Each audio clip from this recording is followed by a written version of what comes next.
নির্বাচন কমিশনের উপর আস্থা হারিয়েছে জাতীয় নাগরিক পার্টি। পক্ষপাতিত্বের অভিযোগ তুলে এবার নির্বাচন কমিশন পুনর্গঠনের দাবি জানালেন দলটির নেতারা। আর আগামী নির্বাচনে প্রবাসী শ্রমিকদের ভোটাধিকার নিশ্চিত করার দাবি জানালেন দলটির মুখ্য সংগঠক হাসনাত আব্দুল্লাহ।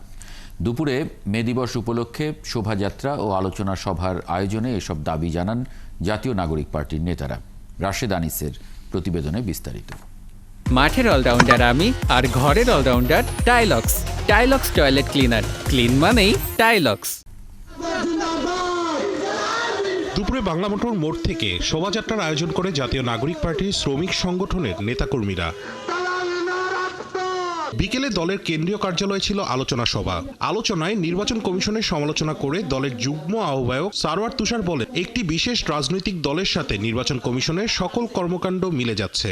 এই কমিশন তার গ্রহণযোগ্যতা হারিয়েছে, তাই কমিশন পুনর্গঠনের দাবি জানান তিনি। আমরা দেখতে পাচ্ছি একটা বিশেষ রাজনৈতিক দলের সাথেই ইসির সমস্ত বক্তব্য মিলে যাচ্ছে। এই ইসির নিরপেক্ষতা ইতিমধ্যেই প্রশ্নবিদ্ধ।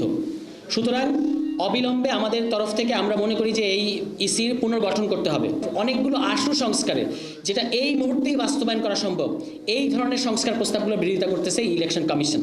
সুতরাং তারা যদি একটা সুষ্ঠু নির্বাচন দিতে চায় বাংলাদেশের জনগণের জন্য, তাহলে তাদেরকে এই জিনিসগুলো থেকে সরে আসতে হবে। এবং এই অন্তর্বর্তী সরকারের কাছে আমাদের আহ্বান থাকবে যে দ্রুত ইসি পুনর্গঠন করুন। গণ অভ্যুত্থানের সময় প্রবাসী শ্রমিকদের রেমিটেন্স শাটডাউন আন্দোলনের অবদানের কথা তুলে ধরে আগামী নির্বাচনে তাদের ভোটাধিকার নিশ্চিত করার দাবি জানান হাসনাত আব্দুল্লাহ। আমাদের এই যে প্রবাসী যারা রয়েছে তারাও যেন শুধুমাত্র সংখ্যায় না থাকে, বরং এই ক্ষমতা নির্ধারণে, মতামত নির্ধারণে তাদেরও যেন একটি ভূমিকা থাকে।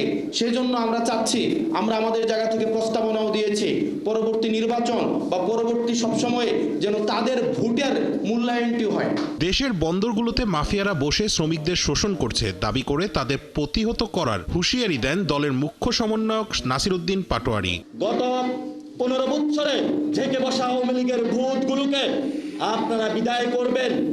আপনারা লড়াইয়ের প্রস্তুতি নেন, আমরা প্রতিশ্রুতি দিচ্ছি বাংলাদেশের প্রত্যেকটা অঞ্চল থেকে আমরা শ্রমিক অঞ্চলের দিকে মার্চ করব, আপনাদের সাথে থাকব। বাংলাদেশ পুনর্গঠনে আমরা একসাথে লড়াই করব। শ্রমিকদের বৈষম্য দূর করতে তাদের জীবন ব্যবস্থা পাঠ্যপুস্তকে তুলে ধরার প্রস্তাব দেন এনসিপির নেতারা। আমাদেরকে প্রত্যেকটা পাঠ্য বইতে শ্রমিকদের যে উঠে আসার জীবন, সেই জীবনকে অবশ্যই পাঠ্য বইতে সংযুক্ত করতে হবে। রাশেদ আনিস, ৭১, ঢাকা।